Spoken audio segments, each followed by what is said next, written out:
पदाधिकारी शमीम खान यांच्या तोंडातून पाकिस्तान जिंदाबादचे नारे निघले, त्यामुळे आता कुठेतरी पुन्हा दाखल करण्यात आलं. तसं बघता देखील पाकिस्तान मुर्दाबाद नंतर म्हणावं.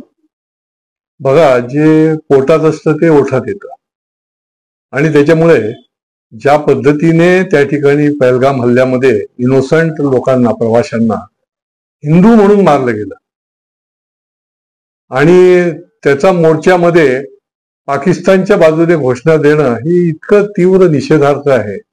आणि ते देखील श्री आव्हारांच्या पुढ्यात बसून, की जे नेहमीच संविधान, राष्ट्रभक्ती याच्या गप्पा मारत असतात, लोकांना शिकवण देत असतात आणि त्यांच्या पुढ्यात पाकिस्तान मुर्दाबादच्या घोषणा दिल्या जातात, तरी देखील ते काही करू शकत नाही, काही करत नाही.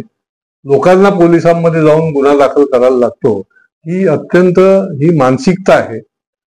हे हिरवं संकट जे आहे हे वेळीच आपण रोखलं पाहिजे आणि त्याच्यामुळे राष्ट्रभक्त नागरिकांनी जागरूक राहून हे संकट जे आहे ते रोखण्याचा प्रयत्न केला पाहिजे. अशांना पक्षात ठेवत आहे, अहो लगेच पक्षातून काढून टाकायला पाहिजे, परंतु ते करणार नाहीत.